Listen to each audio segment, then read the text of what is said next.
Cursed by lost throne. Isolde Nightshade had always wondered why she felt restless beneath the full moon, why her reflection in the river sometimes did not move when she did.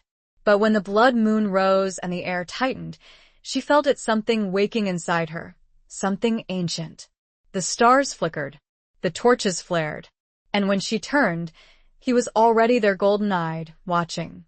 "You were born for this," he murmured. "And I am here to make sure you remember."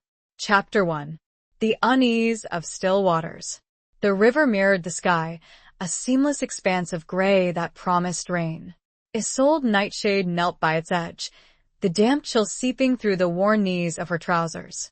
She was 58, her hair more silver than brown now, threaded with the ghosts of auburn that had once caught the sunlight. Her hands, calloused from years of tending her small herb garden and the even smaller apothecary shop she ran in the village of Havenwood, were steady as she gathered the water into a clay jug.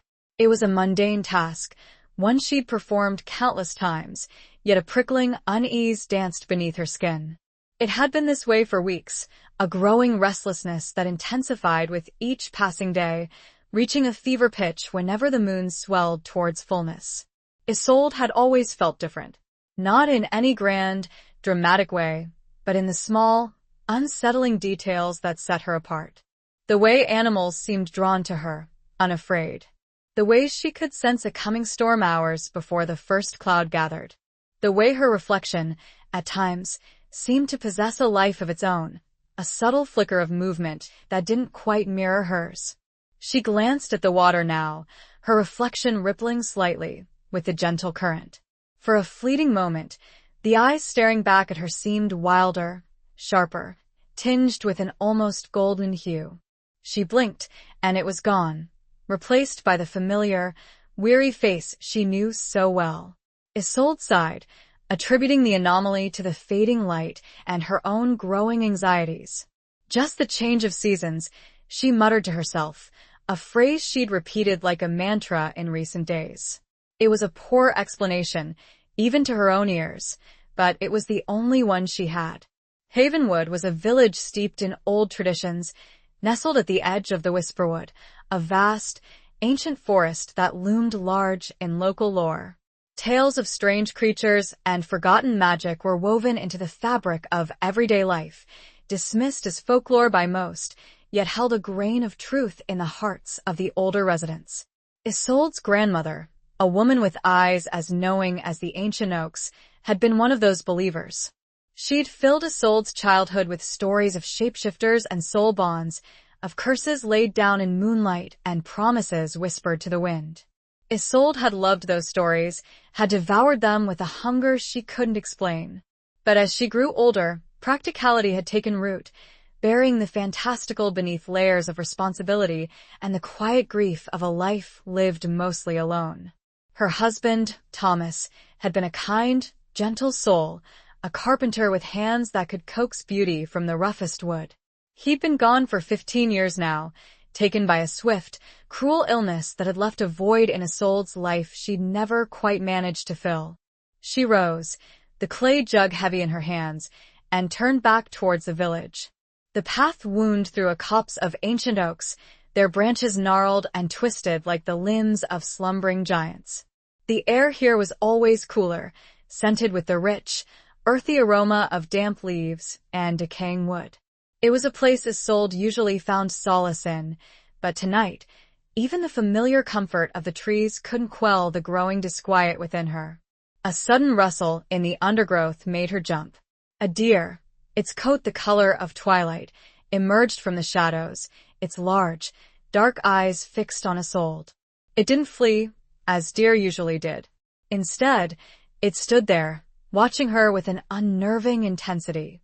Isolde felt a strange pull towards the creature, a sense of recognition. It was absurd, of course. "Shoo," she said softly, waving her hand. "Go on now." The deer remained unmoving. Then, with a graceful flick of its tail, it turned and melted back into the shadows, leaving Isolde feeling strangely bereft.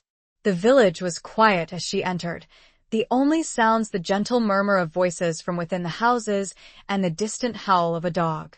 Smoke curled from chimneys, carrying the scent of wood smoke and roasting meat. It was a scene of domestic tranquility, yet Isolde felt utterly disconnected from it, as if she were watching it through a pane of glass. Her shop, Nightshade Apothecary, was a small, stone building tucked between the baker's and the blacksmith's. Its windows were filled with jars of dried herbs, colorful tinctures, and fragrant oils. Inside, the air was thick with the scent of lavender, chamomile, and a dozen other herbs she'd carefully cultivated and harvested. She placed the jug of water on a wooden counter, her gaze drawn to a small, silver-framed mirror hanging on the wall. Her reflection stared back at her, and this time, there was no mistaking it. The eyes were definitely different. They held a depth, a wildness that she'd never seen before. And beneath her skin, something stirred, a faint, rhythmic pulsing that echoed the beat of her heart, but felt older, stronger, somehow. A wave of dizziness washed over her, and she gripped the counter for support. The room seemed to tilt, the familiar sense of her herbs suddenly overwhelming. She closed her eyes, taking deep, steadying breaths, trying to regain control. When she opened them again, the reflection was back to normal, the unsettling sensation fading, leaving behind only a lingering unease. But something had shifted, she knew it. Something within her had awakened, and she had no idea what it meant. All she felt was a cold fear, a fear of something vast and unknown. And this feeling, she knew, was only just the beginning. The full moon was still 2 nights away, and the blood moon was coming. Chapter 2. Crimson Awakening. The next 2 days passed in a blur of restless activity. Isolde tried to focus on the mundane tasks of running her shop, grinding herbs, mixing tinctures, and attending to the minor ailments of her village customers. But the underlying unease persisted, a constant hum beneath the surface of her everyday life. Sleep offered little respite, filled with fragmented dreams of shadowy forests, golden eyes, and a voice that whispered her name on the wind. She found herself drawn to the whisperwood, spending her free hours wandering its paths, seeking a solace she couldn't find within the village walls. The forest seemed to pulse with a hidden energy, a sense of ancient secrets waiting to be unveiled. She collected rare herbs, her fingers brushing against leaves and petals with a newfound sensitivity, as if the plants themselves were communicating with her.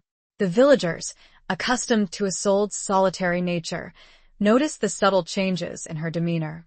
Old Mrs. Hemlock, who'd been coming to Isolde for her rheumatism remedies for years, remarked on the unusual intensity in her eyes. "You seem different, Isolde," she'd said, peering at her over her spectacles.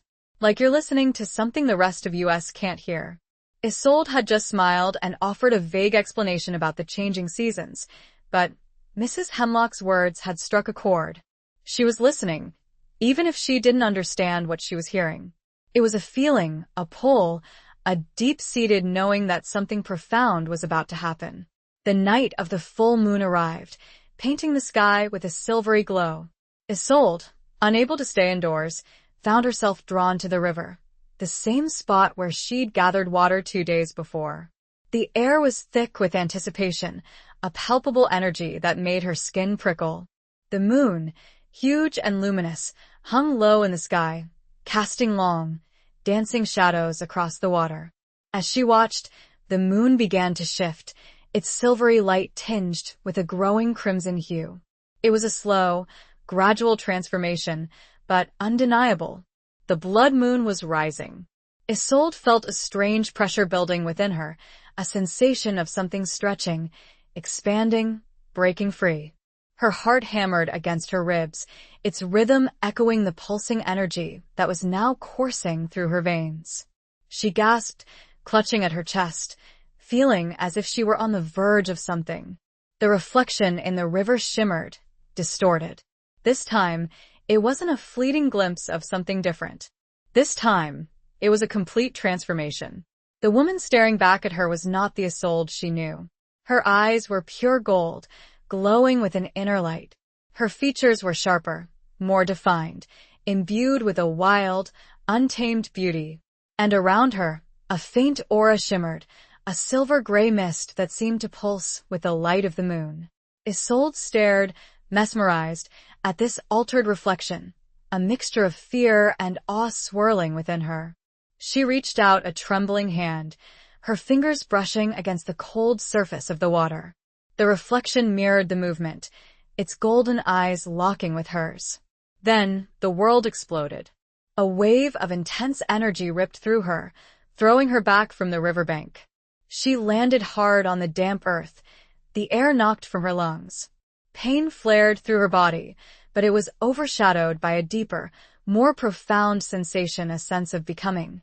She felt her bones shift, her muscles contract and expand, her skin tingle with an almost unbearable intensity. A primal scream tore from her throat, a sound that was both human and something else.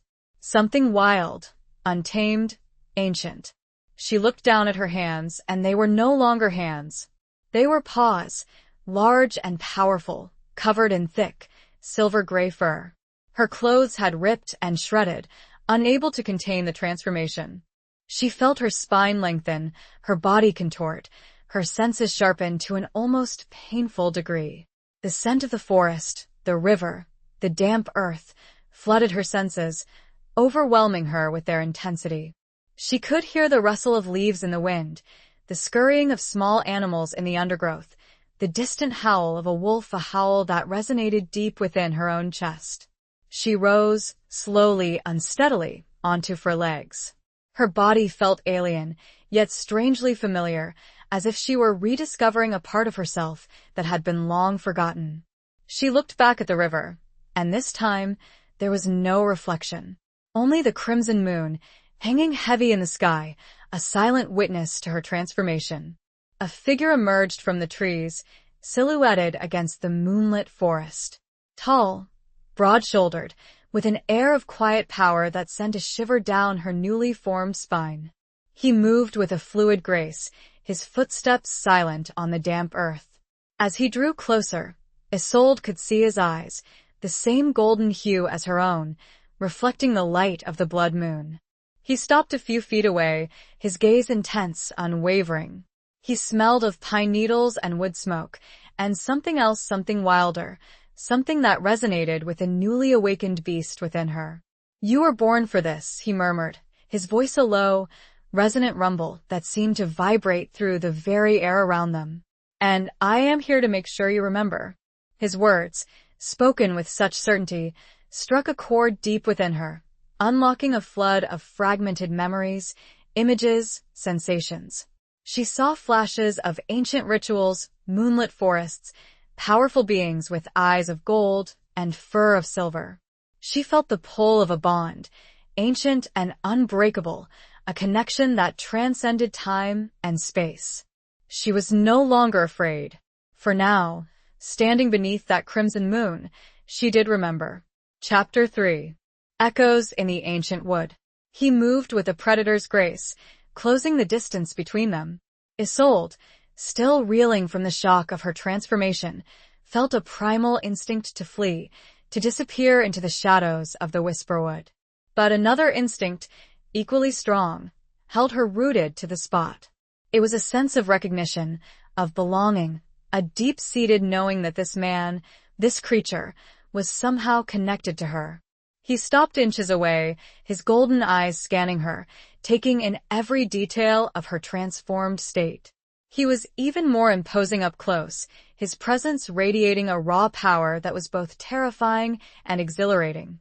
She could feel the heat emanating from his body, smell the subtle, musky scent that was both animalistic and strangely alluring. "Don't be afraid," he said, his voice softer now, a gentle rumble that calmed the frantic beating of her newly formed heart. "I know this is overwhelming, but you are not alone." Isolde, unable to speak in her current form, could only whimper, a sound that was both a question and a plea. He seemed to understand. He reached out a hand, slowly, cautiously, as if approaching a frightened animal. His fingers, long and strong, brushed against the fur on her neck, sending a jolt of electricity through her. It was a touch that was both comforting and electrifying, a spark that ignited something deep within her. "My name is Kalen," he said, his voice a low murmur that resonated with the sounds of the forest. "And you, Isolde, are one of us. A child of the moon, a descendant of the ancient Lycos." Lycos. The word echoed in her mind, triggering another cascade of fragmented memories. Images of a powerful, ancient race, beings who could shift between human and wolf form, guardians of the forest, protectors of the balance between the human world and the supernatural. She looked at Kalen, her golden eyes searching his, seeking answers to the questions that were swirling within her. He met her gaze, his expression a mixture of understanding and something else. Something that looked like sadness, a deep, ancient sorrow that resonated with a hidden part of her own soul.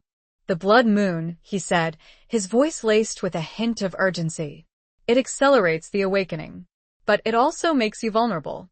There are those who would hunt us, those who fear our power." He gestured towards the village, its lights twinkling in the distance. "The human world has forgotten us, for the most part. But there are still those who remember, those who carry the old grudges, the ancient fears." Isolde felt a shiver run down her spine. The fear was not for herself, but for the villagers, for the people she'd known all her life. Were they in danger? Was she a danger to them? Kalen seemed to read her thoughts. "You are not a monster, Isolde," he said firmly. "You are a protector. But you need to learn control, to master your abilities.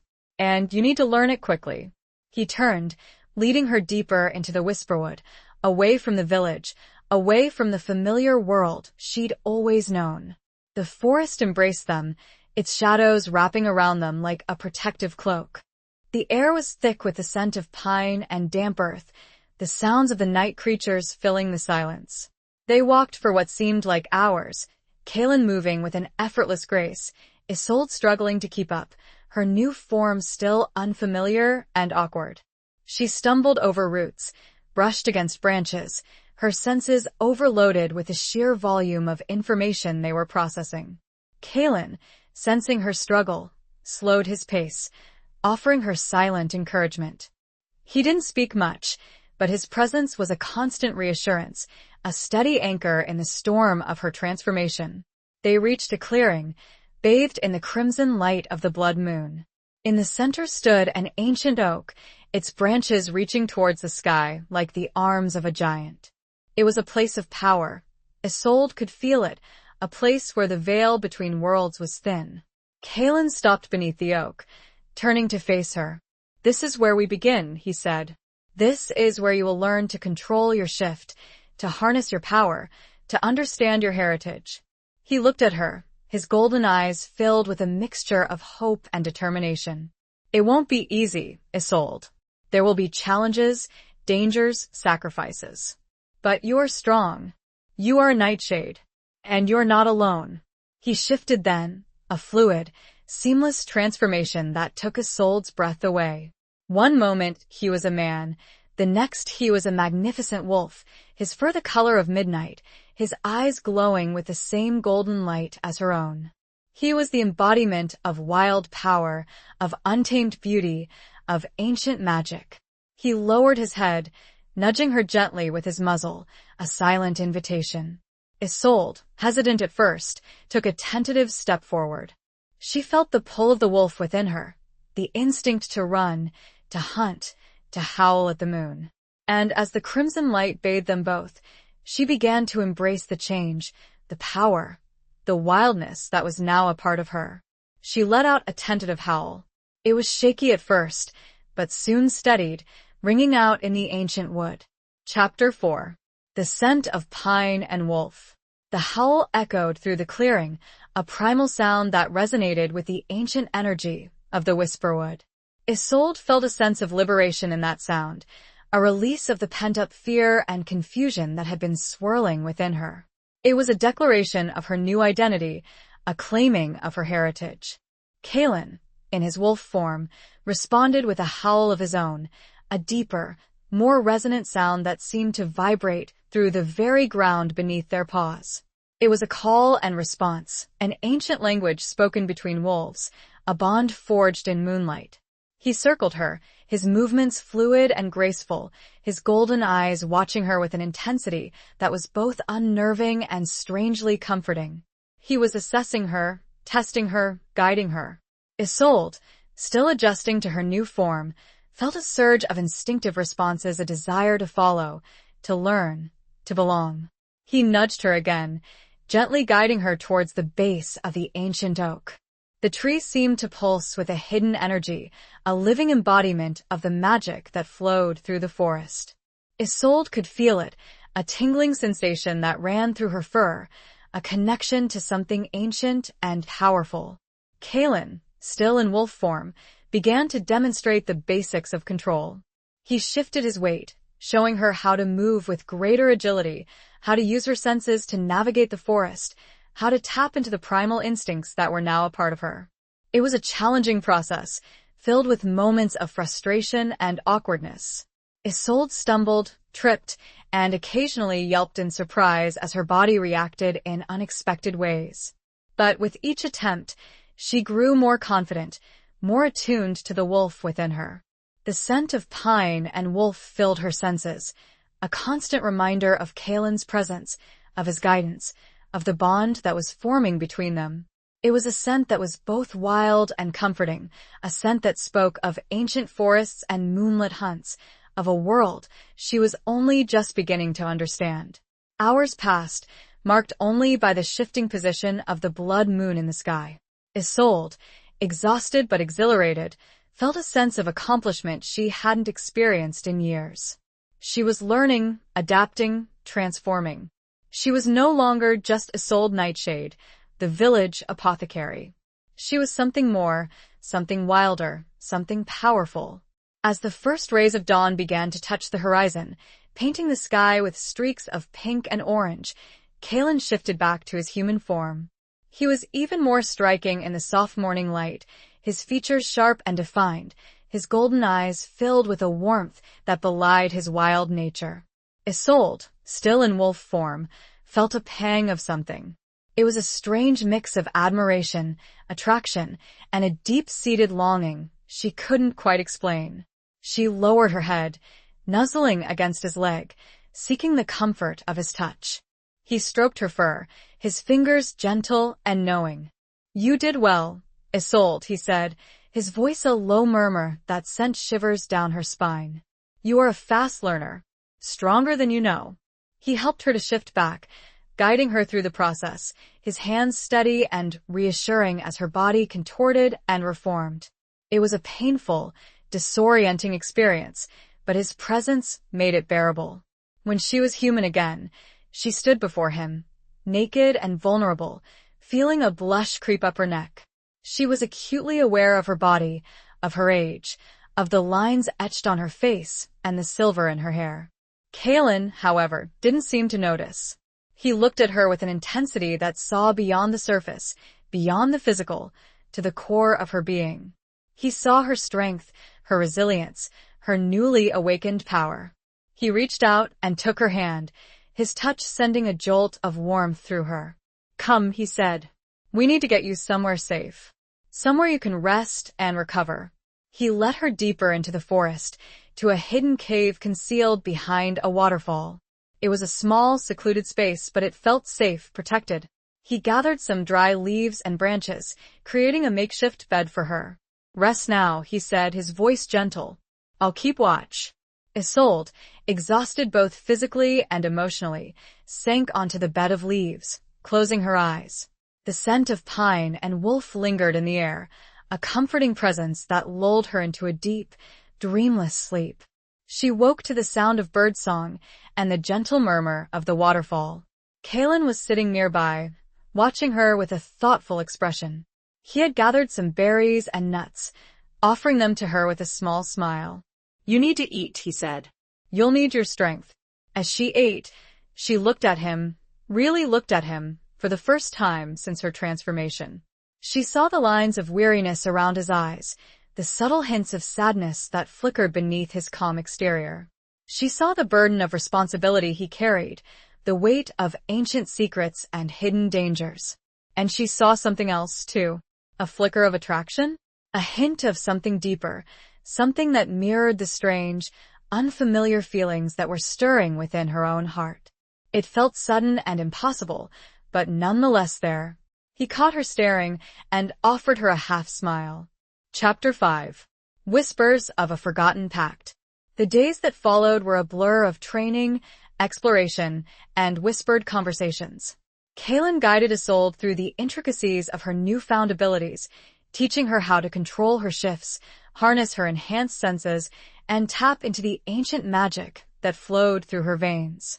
He was a patient teacher, his voice a constant source of reassurance, his touch a spark that ignited both her power and a growing, undeniable attraction. The Whisperwood became their sanctuary, a place where Isolde could embrace her wolf form without fear, where she could explore the boundaries of her new identity. She learned to run with the speed and agility of a wolf, to hunt with the precision of a predator, to hear the whispers of the wind and the secrets of the trees. Kaylin also shared the history of the Lycos, the children of the moon. He spoke of their ancient origins, their connection to the earth and the moon, their role as guardians of the balance between the human world and the supernatural.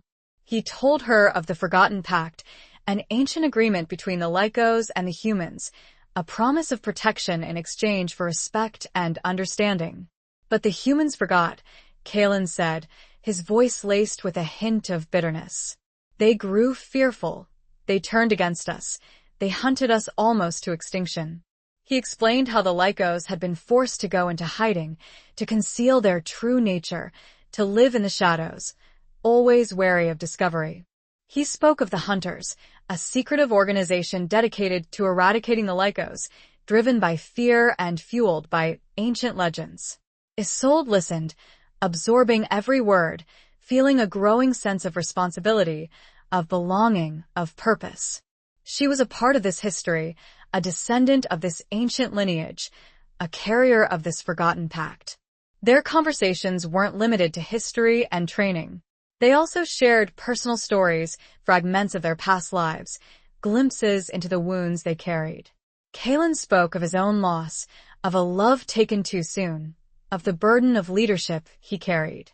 Isolde, in turn, shared her memories of Thomas, of the quiet joy and the enduring grief she'd carried for so long.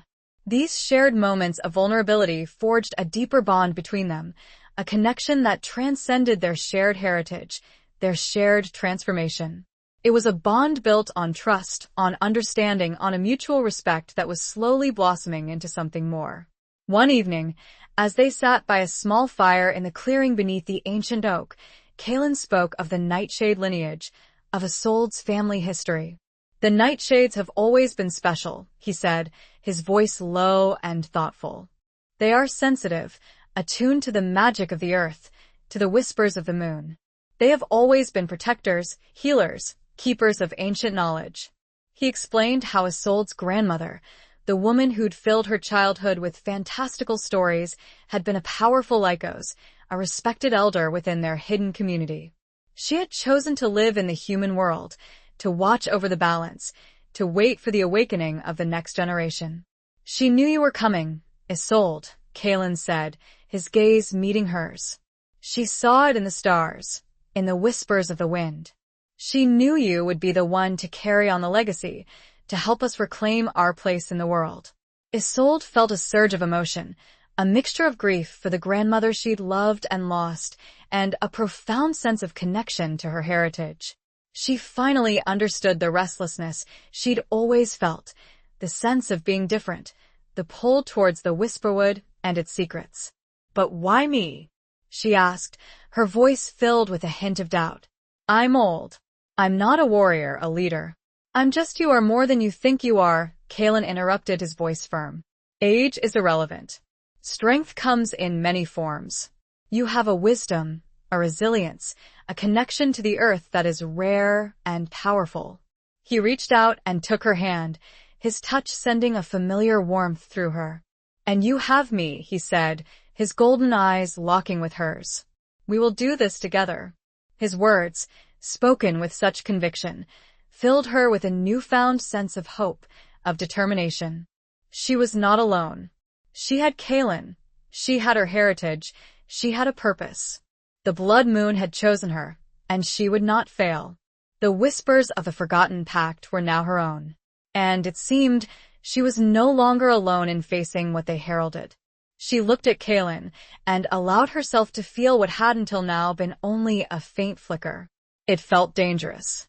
And it felt inevitable. Chapter 6. The Mark of the Nightshade. The following morning, Kaelin led Isolde to a hidden spring, deep within the Whisperwood. The water was crystal clear, reflecting the dappled sunlight that filtered through the leaves. It was a place of power, he explained, a place where the veil between worlds was thin, where the magic of the Lycos was strongest. There's something you need to see, he said, his voice serious.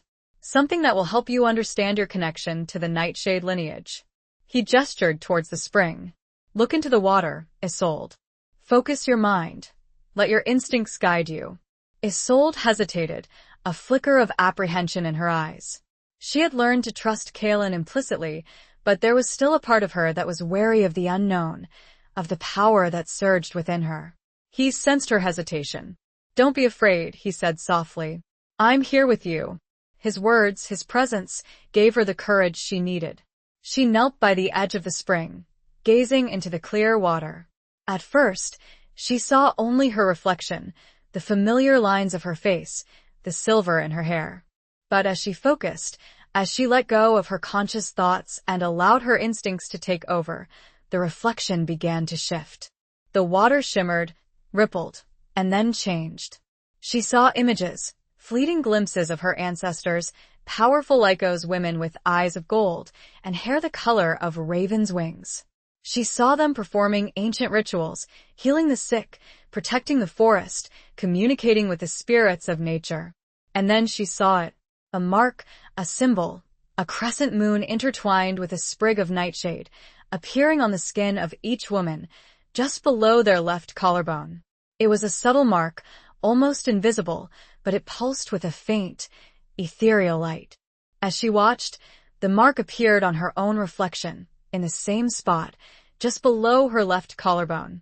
She gasped, reaching up to touch the spot, feeling a faint tingling sensation beneath her skin. The mark of the nightshade, Kaelin said, his voice filled with reverence. It is a symbol of your lineage, of your power, of your connection to the ancient magic. He explained how the mark was passed down through generations, appearing only on those who were chosen, those who were destined to carry on the legacy of the Nightshades. It was a sign of their innate ability to connect with the earth, to heal, to protect, to wield the magic of the Lycos. Isolde stared at the mark, mesmerized. It was a tangible link to her past, a visible manifestation of her heritage, a confirmation of her new identity. It was beautiful and a little frightening. The mark also amplifies your abilities, Kaelin continued. It makes you stronger, more attuned to the supernatural world. But it also makes you more visible, to those who know what to look for. He was referring, of course, to the Hunters, the secretive organization dedicated to eradicating the Lycos. Isolde felt a shiver run down her spine. The mark was a blessing and a curse, a source of power and a potential danger. We need to be careful, Kaelin said, his voice laced with concern. We need to protect you, to keep the mark hidden from those who would harm you. He helped her to find a long, loose-fitting tunic, something that would conceal the mark, something that would allow her to move freely in both her human and wolf forms. He also gave her a small, silver amulet, shaped like a crescent moon, to wear around her neck. This will help to dampen the mark's energy, he explained. It won't make it invisible, but it will make it harder to detect. Isolde accepted the amulet gratefully, feeling a sense of comfort in its cool weight against her skin. She was learning to navigate this new world, to balance her human life with her Lycos identity, to embrace her power while protecting herself from danger. As they left the spring, heading back towards the clearing, Isolde felt a renewed sense of determination. She was a nightshade, a child of the moon, a protector of the balance. She had a mark to bear, a legacy to uphold, a world to save. And she had Kaelin. The thought of him, of his strength, his guidance, his unwavering support, filled her with a warmth that spread through her entire being. The attraction she'd felt before was growing stronger, deeper, more undeniable. It was a dangerous feeling, she knew, a forbidden love, a path fraught with peril. But she couldn't deny it, couldn't ignore the pull of her heart, the whisper of her soul. They reached the clearing, and Kalen stopped, turning to face her. He looked at her, his golden eyes searching hers, seeing the questions, the doubts, the desires that were swirling within her. He reached out and gently touched the spot where the mark lay hidden beneath her tunic, his fingers sending a shiver of electricity through her. "We will face this together, Isolde," he said, his voice a low murmur that resonated with the promise of something more. His eyes lingered on her, and for a moment, she thought she saw an answering flicker of what she felt. But then, with clear effort, he stepped back. Chapter 7. A Dance of Shadows and Secrets. The next few weeks were a delicate dance, a careful balancing act between Isolde's two lives. She continued to run her apothecary shop in Havenwood, tending to the needs of her village customers, maintaining the facade of normalcy. But her nights were spent in the Wispawood with Kalen, honing her Lyco's abilities, learning the secrets of her heritage, and grappling with the growing intensity of her feelings for him. The villagers noticed the subtle changes, of course. She was more withdrawn, more preoccupied, spending more time in the forest gathering herbs. Old Mrs. Hemlock, with her sharp eyes and even sharper tongue, commented on Isolde's glow, attributing it to spending too much time in the moonlight. Isolde just smiled and offered non-committal answers, carefully guarding her secret. She knew that any hint of the truth could put her and Kalen in danger. The hunters were always watching, always waiting for an opportunity to strike.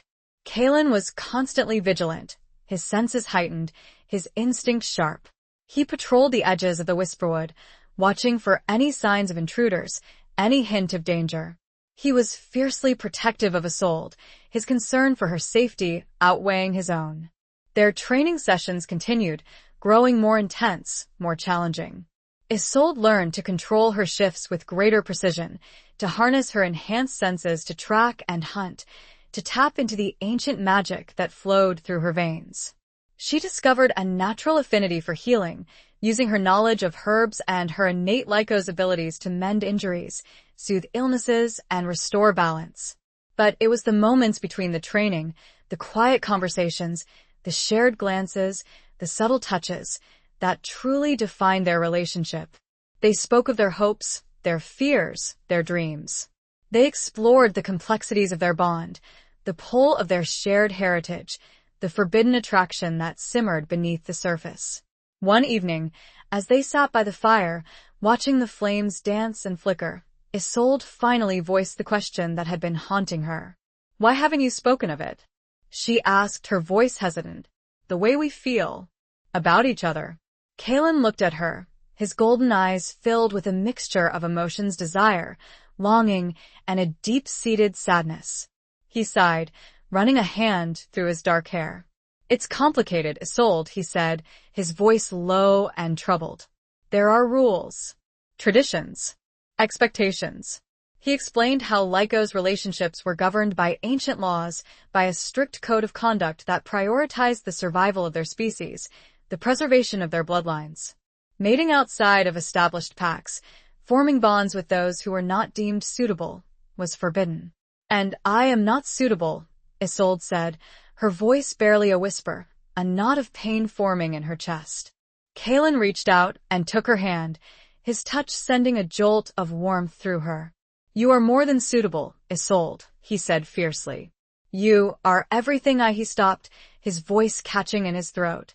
He looked away, his gaze fixed on the flickering flames, his internal struggle evident in the tense lines of his body. "But I am the leader of my pack," he continued, his voice heavy with regret. "I have responsibilities, obligations. I cannot risk jeopardizing their safety, their future, for my own desires."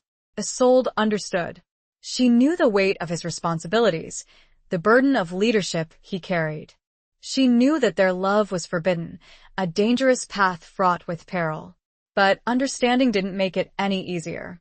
The pain in her chest intensified, a dull ache that mirrored the longing in her soul. She wanted him, with a fierceness that surprised her, a desire that transcended logic and reason.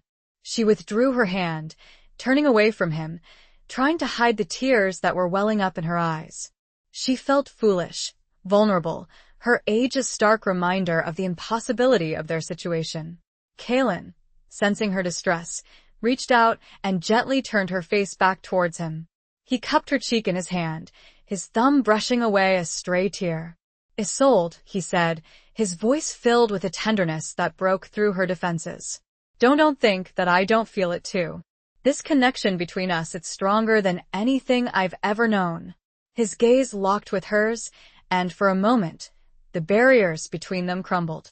They were just two souls, drawn together by an undeniable force, a love that defied logic, tradition, and the expectations of their world. The shadows of the fire danced around them, mirroring the complicated dance of their hearts. He leaned closer, and she knew he was going to kiss her. Chapter 8. The Hunter's Moon Rises. The kiss was everything Isolde had imagined and more. It was a slow, tender exploration, a meeting of souls that transcended the physical. It was a release of pent-up longing, a silent acknowledgement of the forbidden desire that had been simmering between them. It was a promise and a heartbreak, all in one. When they finally broke apart, breathless and trembling, the world seemed to have shifted on its axis. The air crackled with unspoken emotions, the silence filled with the echoes of their shared kiss. Kaelin looked at her, his golden eyes filled with a mixture of desire and regret. "Isolde," he whispered, his voice rough with emotion. He didn't finish the sentence. He didn't need to. The unspoken words hung heavy in the air, a testament to the complexities of their situation, the forbidden nature of their love. They stayed like that for a long moment, lost in each other's gaze, caught in the web of their impossible desire. But the reality of their situation soon crashed down upon them, shattering the fragile illusion of their shared moment. A distant howl, sharp and urgent, pierced the stillness of the night. Kaelin's head snapped up, his senses instantly alert. It was a warning, a signal from one of his pack, indicating danger. He sprang to his feet, his body tense, his eyes scanning the surrounding forest. "Hunters," he said, his voice grim. "They're close." Isolde felt a surge of fear, not for herself, but for Kaelin, for his pack, for the fragile sanctuary they had created in the Whisperwood. She knew the hunters were relentless, their hatred for the Lycos fueled by centuries of fear and misinformation. "We need to go," Kaelin said, his voice urgent. "We need to warn the others." He shifted, his transformation fluid and seamless, becoming the magnificent midnight wolf she had come to know so well. He nudged her, urging her to follow. Isolde, her heart pounding in her chest, shifted as well, embracing the wolf within her. She followed Kaelin, running through the forest, her senses heightened, her instincts sharp. The scent of the hunters, acrid and unfamiliar, filled her nostrils, fueling her fear and determination. They reached the hidden camp where Kaelin's pack resided, a secluded valley nestled deep within the Whisperwood. The other wolves were already alert, their eyes glowing in the darkness, their bodies tense with anticipation. Kaelin, in wolf form, communicated with his pack, using a series of howls, growls, and subtle body movements. Isolde, still learning the nuances of their language, could understand the gist of his message warning: danger, prepare to defend. The pack, a diverse group of wolves of varying ages and sizes, responded with a unified howl, a declaration of their strength, their loyalty, their determination to protect their home. As the hunters drew closer, the air grew thick with tension. The moon, now nearing its full phase, cast long, eerie shadows across the valley, creating an atmosphere of suspense and foreboding. It was the hunter's moon, a time when their power was at its peak, when their hatred for the Lycos burned brightest. Isolde stood beside Kaelin, her body pressed against his, feeling the warmth of his fur, the strength of his presence. She was afraid, but she was also determined. She would not let fear paralyze her. She would fight for Kalen, for his pack, for the right to exist. The first hunter appeared at the edge of the valley, a shadowy figure silhouetted against the moonlit sky. He was armed with a crossbow, the silver tip of the bolt gleaming ominously. He was followed by others, a group of armed men and women, their faces grim, their eyes filled with hatred. The battle began.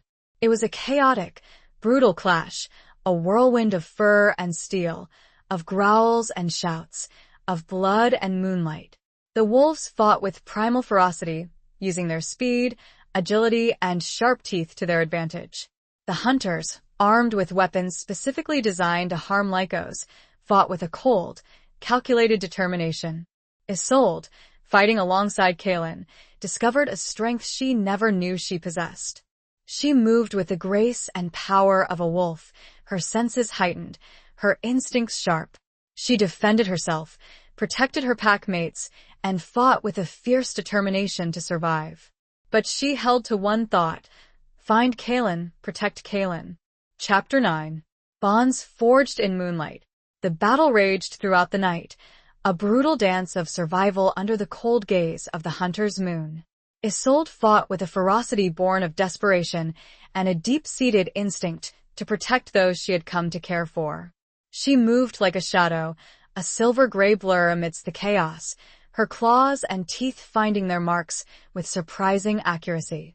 She saw Kalen fighting nearby, a whirlwind of midnight fur and golden eyes, his movements fluid and deadly. He was a force of nature, a protector, a leader. He fought with a controlled rage, his focus unwavering, his determination absolute. But the hunters were numerous, and they were well equipped. They used silver-tipped arrows, nets laced with wolfsbane, and traps designed to ensnare and incapacitate the Lycos. One by one, Isolde saw members of Kalen's pack fall, injured or captured, their howls of pain echoing through the valley. Her heart ached with each loss, with each cry of pain. She fought harder, fueled by growing rage and a desperate need to protect Kalen, to keep him safe. She had lost too much in her life already. She wouldn't lose him. At one point, she saw a hunter aiming a crossbow directly at Kalen's back. He was distracted, engaged in a fierce fight with another hunter, unaware of the imminent danger. Isolde reacted instinctively, without thought for her own safety. She launched herself at the hunter, knocking him off balance just as he released the bolt. The arrow grazed Kalen's side, drawing blood, but it missed its intended target, his heart. Kalen, startled by the near miss, turned to see Isolde standing over the fallen hunter, her fur bristling, her eyes blazing with fury. He saw the blood on her own shoulder, where the hunter's blade had cut her. Their eyes met, and in that moment, something shifted between them. It was a recognition, a deeper understanding, a bond forged in the heat of battle, in the shared threat of survival. It was a silent acknowledgement of the love they shared, a love that transcended rules, traditions, and the dangers that surrounded them. He gave a short, sharp bark, a command to his remaining pack members to retreat. They were outnumbered, outmatched. They needed to regroup, to find a safer place, to tend to their wounded. The wolves, reluctantly, obeyed, melting back into the shadows of the Whisperwood, leaving Isolde and Kalen to face the remaining hunters alone. They fought back to back, a seamless unit, their movements synchronized, their instincts intertwined. They were two halves of a whole, a force to be reckoned with. But even their combined strength was not enough. The hunters pressed their attack, their numbers dwindling but their determination unwavering. One hunter, larger and more brutal than the others, managed to corner Isolde, his blade raised, his eyes filled with hatred. She braced herself for the blow, knowing that it could be her last. But before the hunter could strike, Kalen intervened, throwing himself between them, taking the blow that was meant for her. He roared in pain as the silver-tipped blade pierced his flesh, sinking deep into his shoulder. Isolde screamed, a primal sound of anguish and rage. She lunged at the hunter, knocking him to the ground, her claws tearing at his flesh. She would have killed him if Kalen hadn't stopped her. Isolde, no. He gasped, his voice weak, his body trembling. "We need to go." Now. She hesitated, her rage warring with her concern for Kalen. She knew he was right. They couldn't stay here. They needed to escape, to find a place to heal. She helped him to his feet, supporting his weight as they fled into the forest, leaving the fallen hunter behind. They ran, their paws pounding against the damp earth, the sounds of the battle fading behind them. They found refuge in a small, hidden cave, deep within the Whisperwood. Isolde, using her knowledge of herbs and her innate Lyco's healing abilities, tended to Kalen's wound, cleaning it, binding it, and using her magic to soothe the pain. He watched her, his golden eyes filled with gratitude and something more. Something that mirrored the love that was blossoming in her own heart, a love that had been tested and strengthened by the fires of adversity. The bond, once whispered about, was now solid, forged in the shared experience of near death. It was a bond sealed in moonlight and blood. Chapter 10. The Price of Forbidden Knowledge. The days following the attack were filled with a quiet intensity. Isolde and Kalen remained hidden in the cave, tending to their wounds, both physical and emotional. The close proximity, the shared vulnerability, and the lingering threat of the hunters created an atmosphere of intimacy and urgency. Isolde used her knowledge of herbs and her Lyco's healing abilities to accelerate Kalen's recovery. She brewed potent teas, applied soothing salves, and channeled her magic to mend his injured shoulder. He, in turn, offered her comfort and reassurance, his presence a steady anchor in the storm of her emotions. They spoke little, their communication often unspoken, a language of shared glances, subtle touches, and a deep understanding that transcended words. The bond between them, forged in the heat of battle, had deepened, solidified, becoming an undeniable force that drew them together. The forbidden nature of their love hung heavy in the air, a constant reminder of the challenges they faced, the obstacles they had to overcome. But the intensity of their feelings, the depth of their connection, made it impossible to ignore, to deny. One evening, as they sat by a small fire, watching the flames dance and flicker, Kalen spoke of his past, of the events that had shaped him, of the burdens he carried. He told her of his mate, Lyra, a beautiful and powerful Lycos who had been killed by hunters years ago. "She was everything to me," he said, his voice filled with a deep, enduring sadness. "We were bonded, soulmates, destined to be together. Her death, it broke me." Isolde listened, her heart aching for him, understanding the pain of loss, the enduring grief that he carried. She had felt it herself with Thomas. She knew the void that such a loss could leave in one's soul. "I never thought I would feel this way again," Kalen continued, his gaze meeting hers. "I thought that part of me was dead, buried with her." He reached out and took her hand, his touch sending a familiar warmth through her. "But you, Isolde," he said, his voice rough with emotion. "You awakened something in me. Something I thought was lost forever." Isolde felt tears well up in her eyes, tears of both joy and sorrow. She knew the risks, the dangers, the potential heartbreak. But she couldn't deny the truth of her own feelings, the overwhelming love that she felt for him. "I know it's forbidden," she said, her voice barely a whisper. "I know it's complicated. But I love you, Kalen." He pulled her close, embracing her, holding her tight. "And I love you, Isolde," he whispered, his voice filled with a tenderness that melted her defenses. More than words can say. They kissed, a long, passionate kiss that sealed their love, a promise of a future they knew might never be. It was a defiance of tradition, a rejection of the rules, a claiming of their own destiny. But their moment of shared bliss was short-lived. A sudden, sharp pain pierced Isolde's head, a blinding flash of light that made her cry out in agony. She clutched her head, her body trembling, her vision blurring.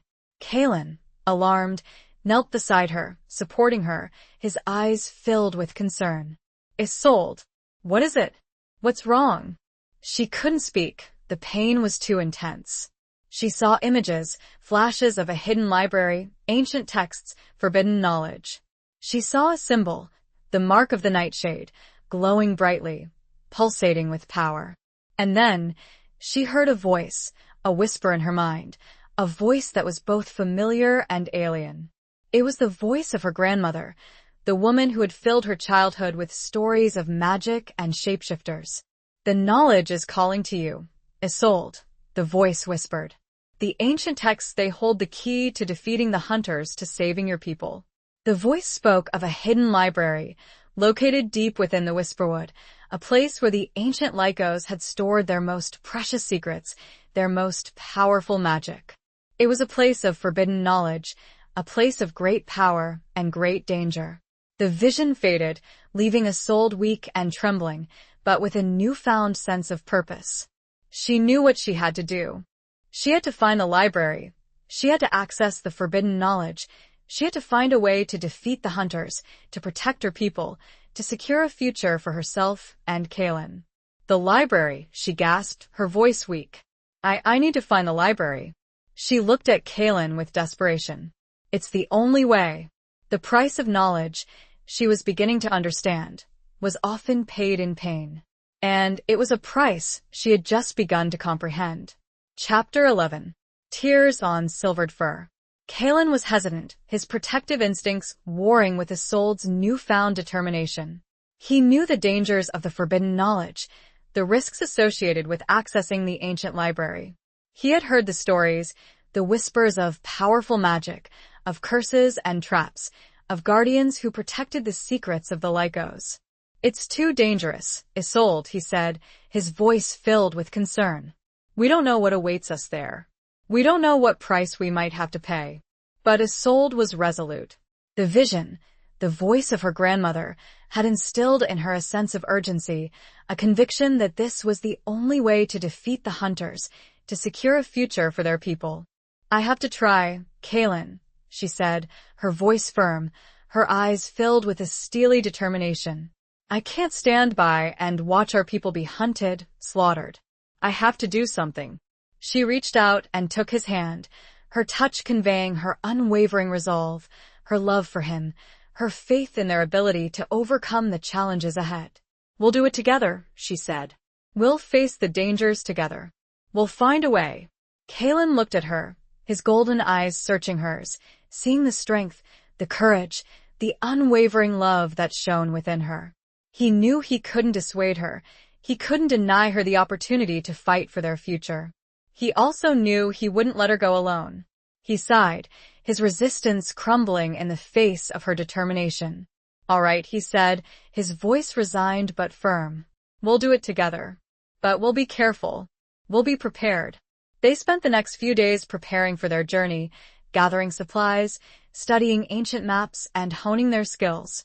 Isolde focused on strengthening her connection to the mark of the nightshade, learning to access its power, to control its energy. Kaelin focused on training his remaining pack members, preparing them for the inevitable confrontation with the hunters.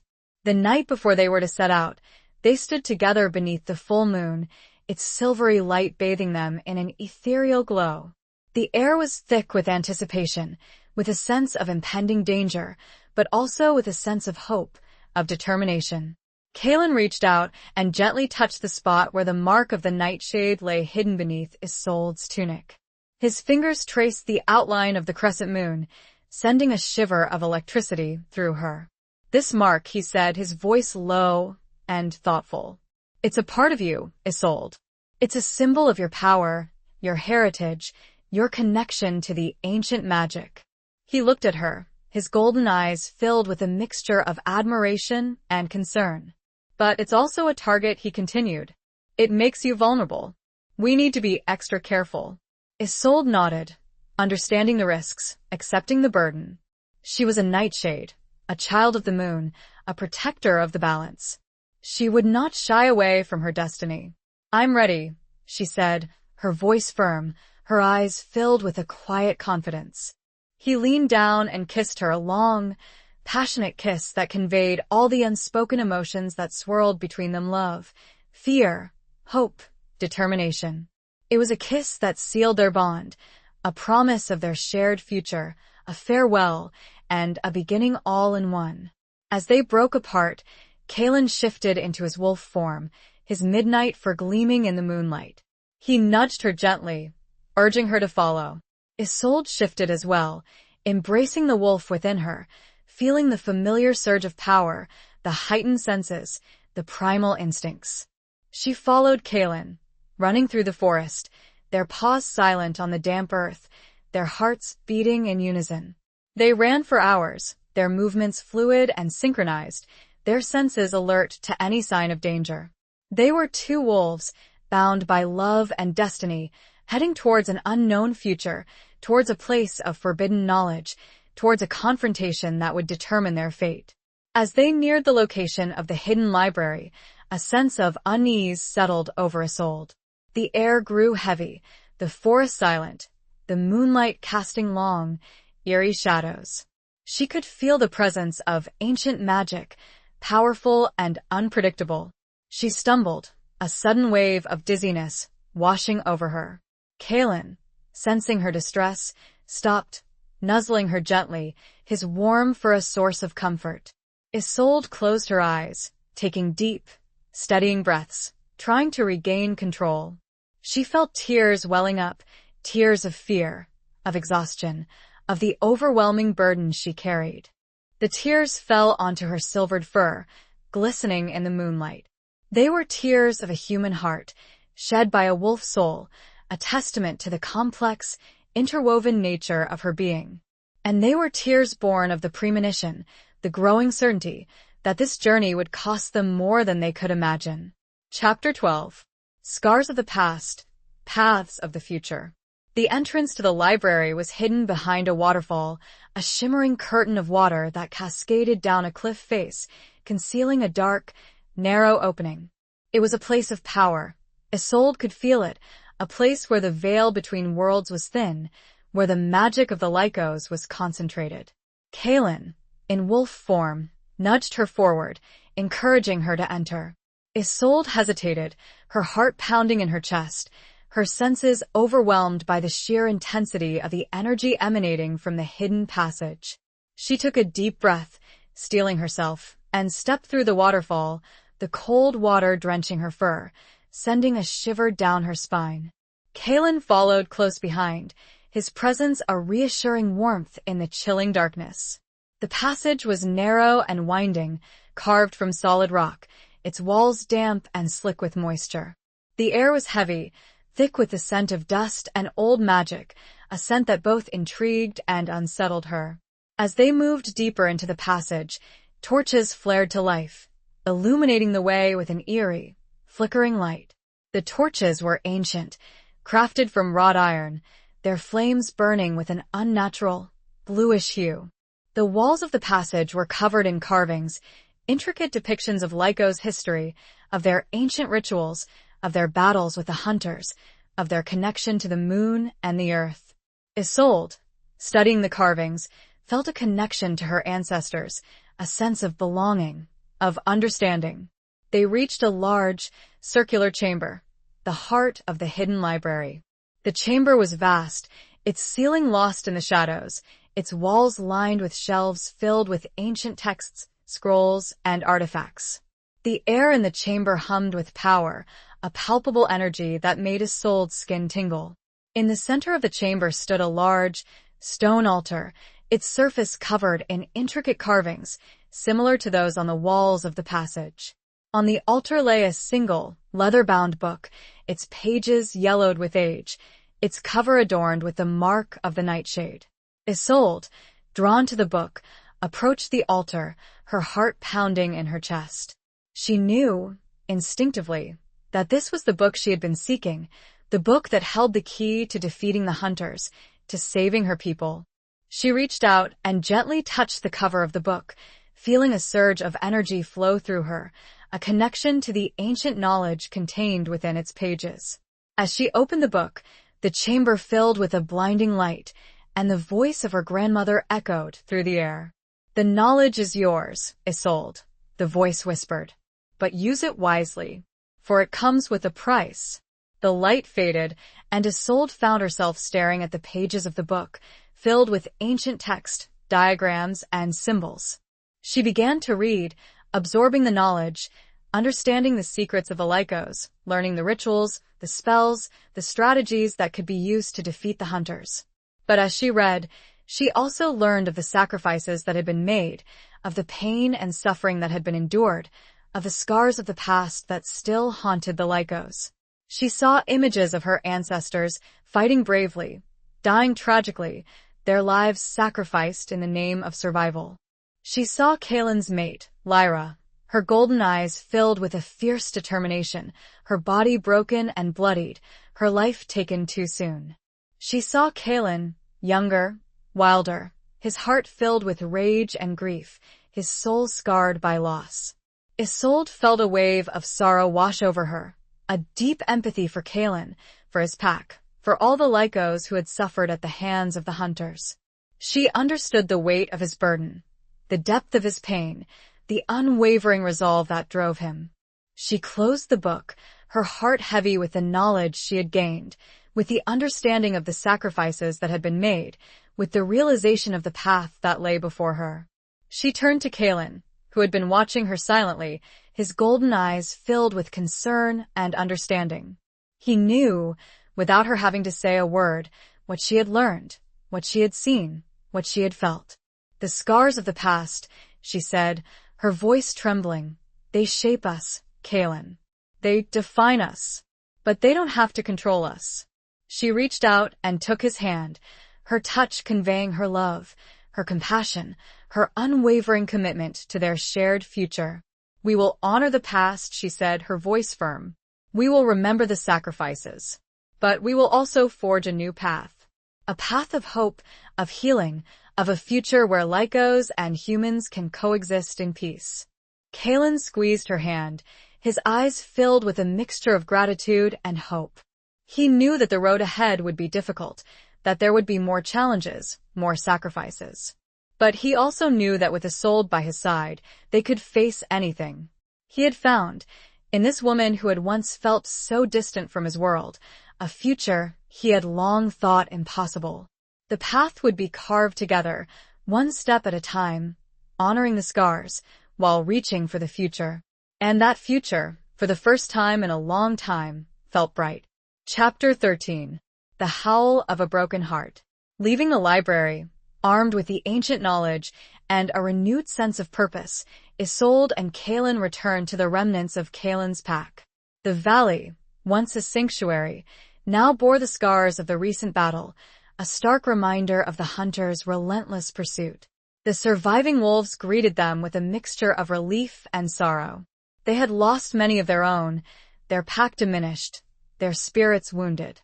Kaelin, his leadership tested, addressed his pack, sharing the knowledge Isolde had gained from the ancient texts, outlining a plan to fight back, to reclaim their territory, to secure a future for their kind. But the plan was risky, dangerous, requiring a level of coordination and trust that had been shattered by the recent attack. Some of the wolves, scarred by loss and fear, expressed doubts, their howls filled with a mixture of apprehension and despair. One wolf, a young female named Lyra, a cruel twist of fate, bearing the name of Kaelin's lost mate, stepped forward, her eyes filled with a mixture of grief and anger. She had lost her brother in the battle, her only remaining family. This knowledge, she said, her voice trembling, it comes at a price, doesn't it? We've already lost so much. How much more must we sacrifice? Her howl, filled with raw pain and anguish, echoed through the valley, a lament for the fallen, a challenge to Kaelin's leadership, a cry of a broken heart. Isolde, watching Kaelin, saw the pain in his eyes, the weight of responsibility he carried, the burden of leadership in the face of such devastating loss. She understood the young wolf's grief, her anger, her fear. She had felt it herself, the sting of loss, the overwhelming desire for revenge. Kaelin, his voice calm but firm, addressed Lyra and the rest of the pack. I know your pain, he said. I share your grief. I have lost more than most of you can imagine. He spoke of his own loss, of his mate, Lyra, of the pain that had haunted him for years. He spoke of the sacrifices that had been made, of the battles that had been fought, of the enduring struggle for survival. But we cannot give up, he continued. We cannot let fear paralyze us. We must fight for our future, for the future of our children, for the right to exist. He outlined the plan, a daring strategy that involved using the ancient magic described in the texts, a strategy that required precision, coordination, and unwavering trust. It was a risky plan with no guarantee of success, but it was their only hope. Lyra, still skeptical, challenged Kaelin. "And what if we fail?" she asked, her voice filled with doubt. "What if we lose even more?" Kaelin looked at her, his golden eyes filled with a mixture of compassion and determination. "Then we will have failed fighting for what we believe in," he said. "We will have failed with honor, with courage, with the knowledge that we did everything we could." He turned to Isolde, his gaze seeking her support, her reassurance. She stepped forward, standing beside him, her presence a symbol of their unity, of their shared commitment. "We will not fail," Isolde said, her voice strong and clear, resonating with the power of the mark of the nightshade. "We will fight together. We will win together." Her words, imbued with the ancient magic, seemed to calm the restless wolves, to instill in them a renewed sense of hope, of determination. They looked at her, at Kaelin, at the two of them together, and saw not just their leaders, but a symbol of their future, a promise of a better world. Lyra, her anger softened by Isolde's words, by Kaelin's unwavering resolve, lowered her head in a gesture of submission, of acceptance. Her howl, once filled with grief and despair, now carried a note of hope, of resilience. The other wolves followed suit, their howls joining together in a unified chorus, a declaration of their loyalty, their commitment, their willingness to fight. It was a howl of a broken heart, mending, slowly but surely, in the face of adversity, in the promise of a shared future. The sound resonated through the valley, a powerful affirmation of their strength, their unity, their determination to survive. It was a howl that echoed the ancient pact, a promise of protection, a call for justice, a declaration of war. It was the sound, Isolde realized, of a pack finding its strength again, a pack led by two souls bound by fate and love. Chapter 14. Revelations in the Ruins.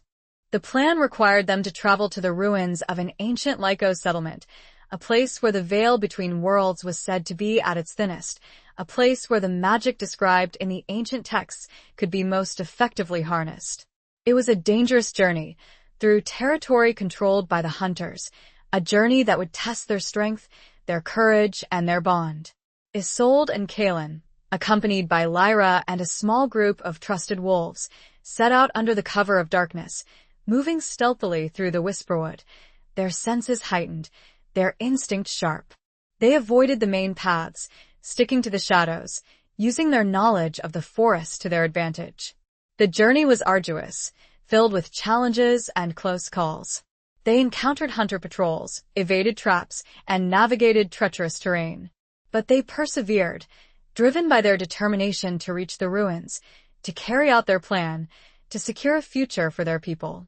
Isolde, using her knowledge of herbs and her innate Lyco's healing abilities, tended to the minor injuries sustained along the way, soothing wounds, easing pain, and bolstering their spirits.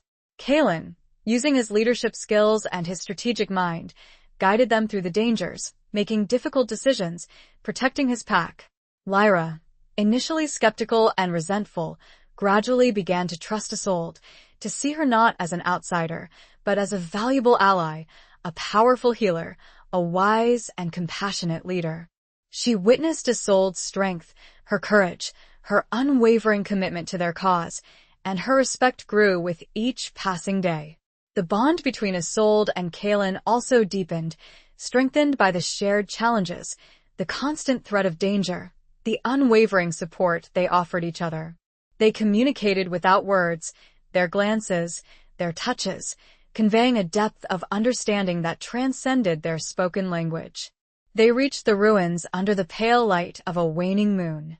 The settlement, once a thriving community, now lay in ruins, a testament to the hunters' relentless persecution. Crumbling stone walls, overgrown with vegetation, stood as silent witnesses to a bygone era, to a time when the Lycos had lived in peace, in harmony with the earth and the moon. The air in the ruins was heavy with ancient magic, a palpable energy that made Isolde's skin tingle. She could feel the presence of her ancestors, their spirits lingering in this place, their voices whispering in the wind. Kaelin led them to the center of the settlement, to a large, circular plaza where a stone altar stood, its surface covered in intricate carvings, similar to the one in the hidden library. This was the place, he explained, where the ancient Lycos had performed their most powerful rituals, where they had communed with the spirits of nature, where they had drawn upon the power of the moon. As they prepared for the ritual, Isolde felt a sudden wave of dizziness, a sharp pain in her head. She saw images, flashes of a hidden chamber, beneath the altar, a chamber filled with ancient artifacts, with powerful secrets.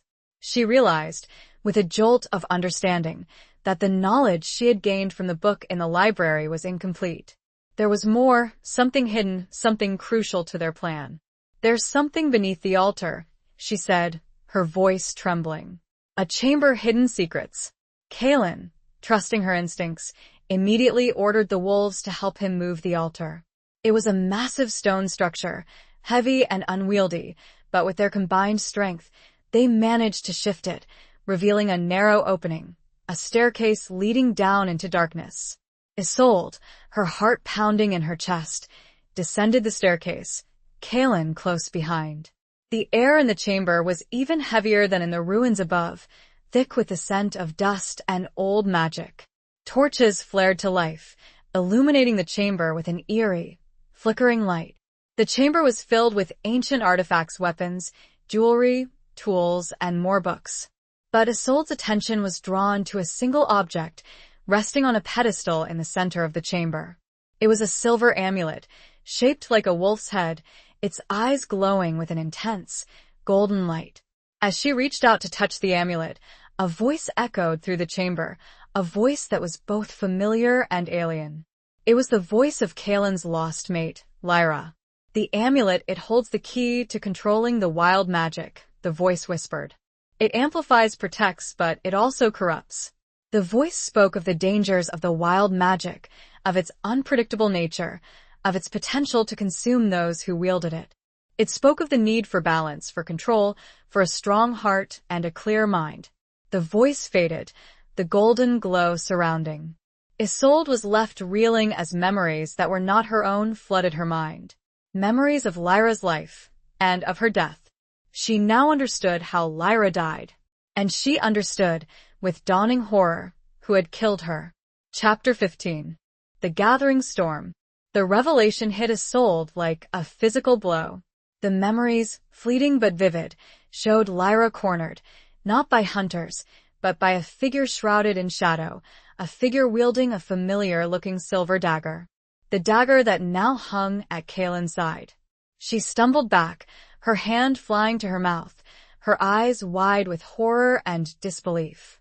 She looked at Kaelin, her gaze searching his, questioning, accusing. He looked confused, concerned, his golden eyes reflecting her own distress, but not, she realized with a sickening certainty, her understanding. "Kaelin," she whispered, her voice trembling, choked with unshed tears.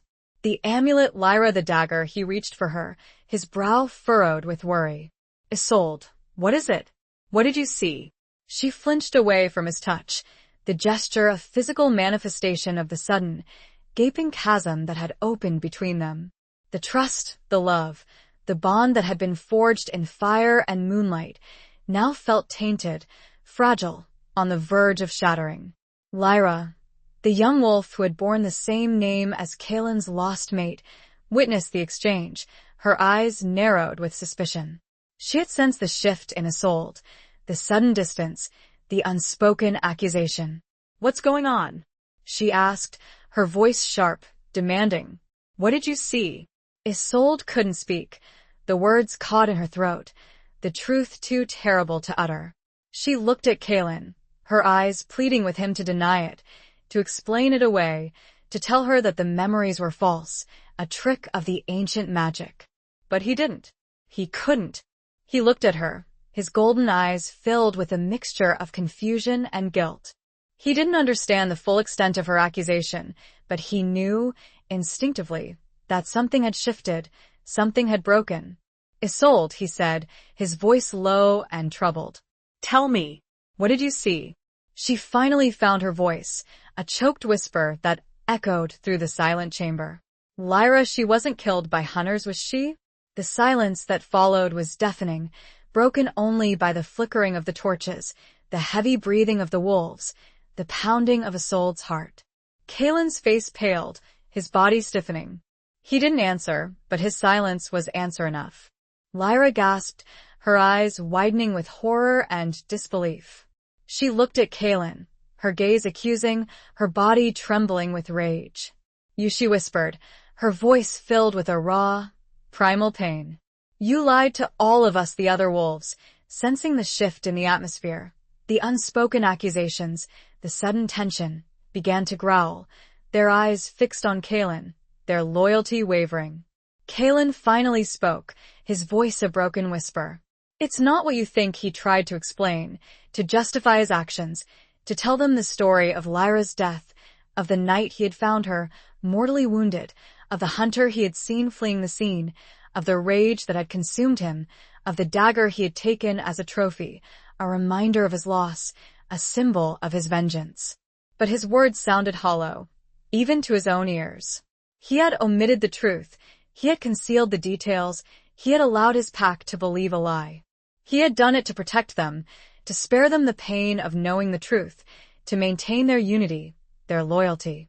But in doing so, he had betrayed their trust, he had shattered the foundation of their pack. Isolde, listening to his explanation, felt the wave of nausea wash over her. She had loved him, she had trusted him, she had believed in him. And now, she didn't know what to believe. The amulet, still glowing on the pedestal, seemed to pulse with a malevolent energy, a symbol of the darkness that had been revealed, of the secrets that had been unearthed, of the storm that was gathering. The wolves, divided in their loyalties, began to snarl at each other, their howls echoing through the chamber, a prelude to a battle that threatened to tear them apart. The carefully laid plan, the hope for a future, the fragile bond that had been forged, all seemed to crumble in the face of this devastating revelation. Isolde knew that she had a choice to make. She could succumb to the despair, the betrayal, the anger that threatened to consume her. Or she could rise above it, find a way to salvage the situation, to unite the pack, to face the hunters, to fulfill her destiny. It was a choice between darkness and light, between vengeance and forgiveness, between destruction and hope. She looked at Kaelin, tears streaming down her face. The storm, she realized, was not just outside. It was within them all. Chapter 16. A choice between worlds. The chamber was a maelstrom of emotions.